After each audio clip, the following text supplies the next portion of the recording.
குளிக்கும் அறையில் துர்நாற்றம் வருகிறது என்றால் காபி பொடியை ஒரு துணியில் போட்டு கட்டி குளியலறையில் தொங்கவிடலாம். இதனால் குளியலறையில் வரும் துர்நாற்றமானது நீங்கிவிடும். வீட்டில் எறும்புகள் இருந்தால் அதனை போக்குவதற்கு எறும்புள்ள இடத்தில் காபி பொடியை தூவினால் எறும்புகள் வராமல் இருக்கும். பாத்திரங்களில் வரும் முட்டை நாற்றத்தை போக்குவதற்கு காபி பொடியை பயன்படுத்தி கழுவினால் பாத்திரத்தில் இருந்து வரும் நாற்றத்தை போக்கலாம். செல்லப்பிராணிகள் வளர்க்கும் வீட்டில் துர்நாற்றத்தை போக்குவதற்கு வாணலியில் காபி பொடியை போட்டு 2-3 நிமிடம் வறுத்து நாற்றம் வரும் அறைக்கு எடுத்து சென்று வைத்தால் காபி தூளின் நறுமணத்தில் துர்நாற்றங்கள் நீங்கிவிடும்.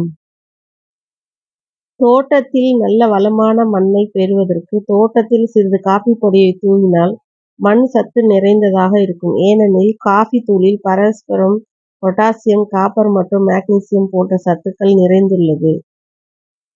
பில்டர் காபி போட்டு முடித்தவுடன் அதில் இருக்கும் சக்கையை பூச்செடிகளுக்கும் செடிகளுக்கும் போட்டால் செடி நன்றாக வளரும். கிரைண்டர் வாங்கும்போது அரைக்கும் கல் வெள்ளையாக இல்லாமல் கருப்பு கல்லாக இருப்பதை பார்த்து வாங்க வேண்டும். கிரைண்டரில் உளுந்து அரைத்த பிறகு அரிசியை அரைத்தால் கல்லின் வளவளப்பு நீங்கும்.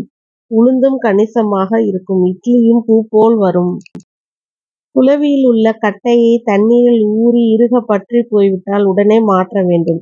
கிரைண்டரில் உள்ள தள்ளு பலகை இறுக்கமாக மாட்டப்பட்டு இருக்க வேண்டும். அவை லூசாக இருந்தால் மாவு சரியாக அரைக்காமல் இருக்கும். கிரைண்டரை வீட்டின் மூலையில் இருந்தால் எலி தொந்தரவு இருக்கும் போது சில சமயங்களில் ஒயர்களை கடித்துவிடும். இதனால் கிரைண்டரை சாக்கடிக்கும் அபாயம் உள்ளது. எனவே கிரைண்டரை தனியாக வைக்க வேண்டும். கிரைண்டர் குளவியை மாட்டும் ஸ்டாண்டில் இன்சுலின் டேப்பை சுற்றிவிட்டால் துருப்பிடிக்காமல் இருக்கும்.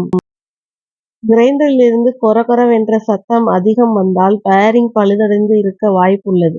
எனவே உடனே பேரிங்கை மாற்ற வேண்டும். மோட்டார் சுழன்று ட்ரம் சுழற்சி இல்லை என்றால் பெல்ட் பழுதடைந்து இருக்கும். இதற்கு புதிய பெல்ட்டை மாற்ற வேண்டும். கிரைண்டரில் உள்ள பாலிஷ் மங்காமல் இருக்க வாரம் ஒருமுறை தேங்காய் எண்ணெய் தடவி துணியால் துடைத்து வந்தால் கிரைண்டர் புதிதாக இருக்கும். கிரைண்டரில் உள்ள கல்லும் குளவியும் வளவளவென்று இருந்தால் மாவு அரைக்க அதிக நேரமாகும். இதை தவிர்க்க 2 கல்லையும் கொத்தி கொள்ள வேண்டும். புதிதாக கிரைண்டர் வாங்கியவுடன் பேப்பரையும் வெந்தயத்தையும் ஊற வைத்து அரைத்து கழுவ வேண்டும். அப்போதுதான் அதில் இருக்கும் மண் போகும். அதன் பிறகு பழைய அரிசியையும் அரைத்து கழுவினால் மண் போய் அதன் பின் இட்லி தோசைக்கு மாவு அரைத்து கொள்ளலாம். இப்போது உள்ள புது மாடல் கிரைண்டர்களின் அரிசியை கொஞ்சம் கொஞ்சமாக போட்டு சுற்றவிட வேண்டும். மொத்தமாக போட்டால் கிரைண்டர் நின்றுவிடும், சுற்றாது. கிரைண்டரில் மாவு அரைக்கும் போது சூடானால் ஐஸ் கட்டிகளையோ அல்லது ஐஸ் தண்ணீர்களையோ ஊற்றினால் சூடாகாமல் கிரைண்டர் நன்றாக இருக்கும். கிரைண்டர் தூசி அடையாமல் பூச்சிகள் போகாமல் இருக்க கழுவி துடைத்து காய வைத்த பின்பு இப்போதுள்ள கிரைண்டர் என்றால் பழைய டிஷர்ட் போட்டு போர்த்தி வைத்தால் பூச்சிகள் போகாமல் பாதுகாப்பாகவும் தூசி அடையாமலும் இருக்கும்.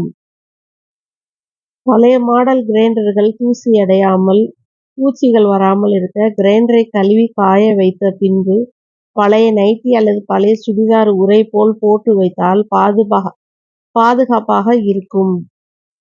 கிரைண்டரை கழுவி தண்ணீர் அள்ளுவதற்கு கைகளை பயன்படுத்தாமல் சின்ன தேங்காயின் சிரட்டையை கழுவிய தண்ணீர் அள்ளுவதற்கு பயன்படுத்தலாம். கிரைண்டருக்குள் தண்ணீர் அள்ளுவது சுலபமாக இருக்கும்.